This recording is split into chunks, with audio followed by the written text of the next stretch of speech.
Welcome to Fight Club 24/7. My name's Johnny Rashman.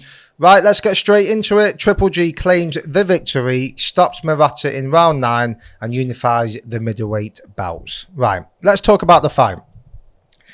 The first 5 rounds played out exactly how I predicted in my preview show. I said Murata will come out, put the pressure on, it will target the body, and he'll make it uncomfortable for Triple G. And ultimately, that's what he did. The first 5 rounds, you're thinking, Triple G looks old here. Has he grown old overnight? Because what he'd do is he'd land a few combinations, he'd step back, and he'd take a deep breath. He'd go, and you could see he visibly looked uncomfortable. He was getting hurt to the body. Murata, he's not got great head movement, but his punch output is good, and he was putting the pressure on. And you're thinking, this is going to be a hard night's work for Triple G. One of the major factors in the fight happened in round 6 where Triple G caught Murata with, it was like a looping overhand right. It was like a looping right hand. It penetrated the guard and hit Murata around there. The gum shield flew out and you could see he was in trouble. After that, he didn't really throw many punches for the remainder of the fight, to be fair. I don't know if his jaw was broke, but he was really stunned by that. And Triple G systematically beat him down in the second half of the fight. However, I think the 2 years away played a major problem for Murata. He just didn't have the fitness to capitalise on any success he had, because he did have success in the first half of the fight. A boxing trainer called Stephen O'Rourke, who's a trainer of O'Rourke's Gym in Ireland, and a boxing trainer in Manchester called Steve Maylett, who has the finest boxing gym, used to have Terry Flanagan, world champion, has Liam Taylor, Sam Maxwell, Zach Miller. So they have good fighters there. They are big on 2-phase attacks. Now, what that is you attack your opponent, right? Then you step back and then you attack again and you put the pressure on. And Stephen O'Rourke and Steve Maylett, they are big on that. They're fighters. They won't give you time to settle and rest. If they see you in trouble, they'll pounce on you, right? Liam Taylor, Manchester fighter for Avanesian, he's very big on that. Right, what he'll do is he'll attack you, he'll step back, and then he'll come in again, right, in the second phase attack, and he'll put the pressure on. And that's what Murata couldn't do. He couldn't sustain a second phase attack. He'd put the pressure on, you'd see Triple G go, but then Murata would step back. He couldn't pounce. When you saw Triple G breathing, you should have pounced on him, gone for the kill, put everything into it. He just didn't have it, Murata. He just didn't have the engine. And ultimately, there was a bit of, he was getting broken down as well. I think Triple G was landing some hard shots, those overhand screw shots. I can't explain that shot he does. Caught Lemieux with all those years ago. It just catches you at the top of the head. And it just fucks you up, basically, that shot. And he's very good at that shot. He really is. He was catching Murata repeatedly with that.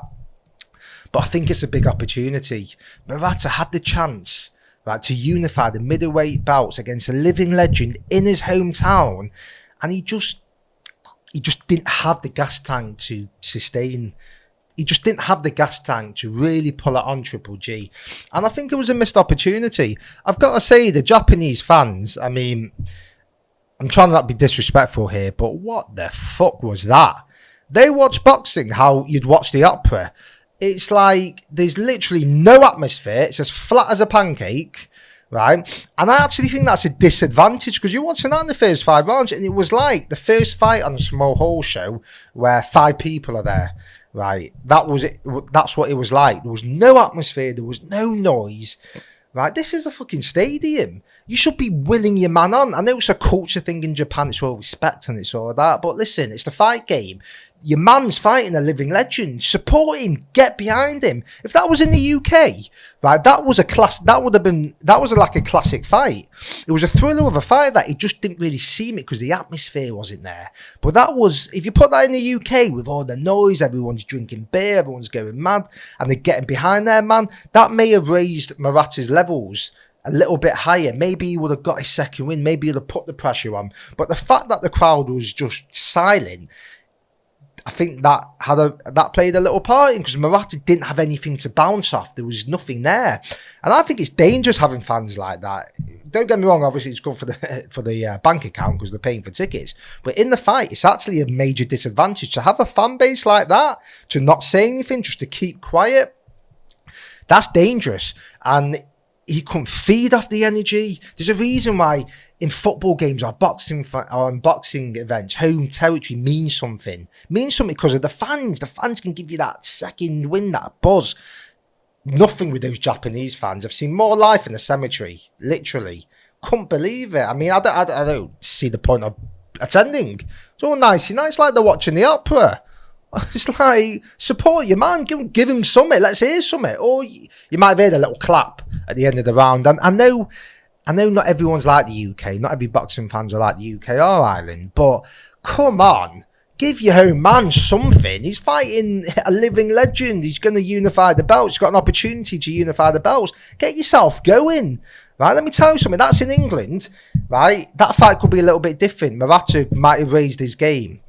I just couldn't believe the lack of atmosphere, but it is a cultural thing. It's all nice, but I don't want to see it. It's a fight. I want to see people jeering the man on. That's what I want to see. I've got to give big credit to Triple G. Yes, he is looking old. He's 40, right? And people may say, well, it is a bit of ring rust and he's been out the ring for over a year. Yes, that's true, but you could see he was breathing heavily and he did look an old man at times, but he proved me wrong in the later rounds. I can say all I like that Murata faded and he might have been out the ring for so many years, but Triple G was still landing the combinations. His punch output was surprisingly still high. I mean, I thought as it got into the later rounds, Murata would put the pressure on, but it just ultimately didn't prove to be the case. Triple G was systematically breaking him down. The jab, I did say he had to fire the jab off. The first few rounds he did, he was getting it off. Murata doesn't have any head movements, so he doesn't slip, doesn't roll, just stands there basically. And he was getting picked off by the jab. But in the middle, in a few of the rounds, he was doing okay. The jab wasn't working as well for Triple G. And he was in that fight, Murata. That was a golden opportunity. You're facing a 40-year-old legend who's puffing out of his... Who's breathing heavily. You've got to put that pressure on. How much do you want it? Yeah, how much do you want it? Never mind all nice, swapping flowers and gowns and all that bollocks. Fucking get in there, right? Pull it on him. Put the pressure on, right? Give it everything you've got. Now, I'm not saying he didn't go out on the shield because he did, Murata. He's a brave man, but ultimately, I think he'll have big regrets because he's never going to get a better opportunity to beat a living legend like Triple G like that. For me, Triple G was there for the taking. If that was a younger fighter who could have sustained a two-phased attack, right, could have put the pressure on in the second phase, right, and really didn't let Triple G get comfortable, and when he was breathing heavily on his chest, that's a different fight. That I'm telling you now, that could have ended differently. Let's talk about the elephant in the room, the Canelo fight. Do I want to see Triple G and Canelo for a third time? Yes, of course I do. We can all say, oh, we don't really want to see a faded Triple G and all that. We want to see it. Of course we want to see it. But it's not the fight it was. And I don't think it's going to go too well for Triple G, especially at the higher weight. I think Canelo may stop him because once Canelo sees him hurt and sees him puffing like that, he will not give him a chance. He won't step back. He'll put the pressure on him. And Canelo's one of the best finishers that's ever lived, right? Once he's like a shark. If he smells blood, he will like pounce on you and he'll take you out. So I think it won't end well for Triple G. I really don't. He's not completely faded, don't get me wrong. He's not, and you have to put into perspective the time away from the ring, and he was in Japan and the flight and all this, and the way it's been postponed. So you have to put that into account.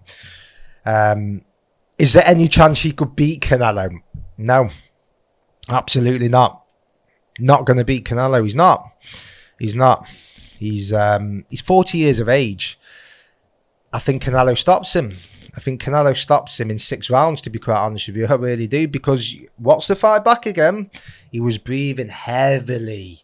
He was, right, to the point where he looked really uncomfortable. It's just Murata just couldn't pounce on it. Just didn't have enough to sustain it. Ultimately, I think he'll have regrets, Murata. I really do. You're in your hometown.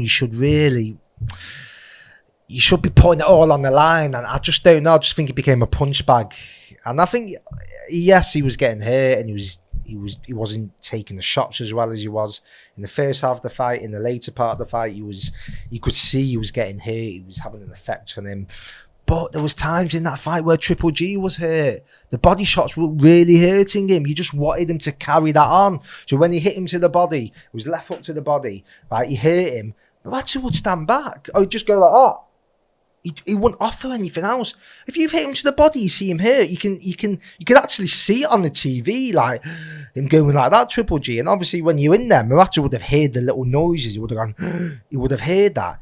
That was it. If that was someone else, right, what they would have done would have ploughed the pressure on.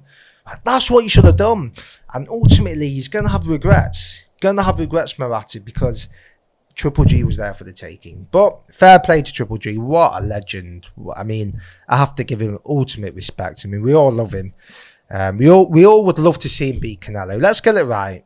He won the first fight. I don't care what anyone says. Won the first fight. It's as simple as that. It's corruption. Ryan never got the decision. It's a load of bollocks, right? We know he won the first fight. Do we want to see the third fight? As I mentioned before, I do. Probably people out there who may not want to, but we're all going to get the popcorn out and watch it. But there's no way he beats Canelo for me. Absolutely no way. I don't think it'll end too well for him. But massive congratulations on unifying the belts. Let me know what you think. Do you think Triple G looked old? How does the Canelo fight go? Like, comment, subscribe. Let me know.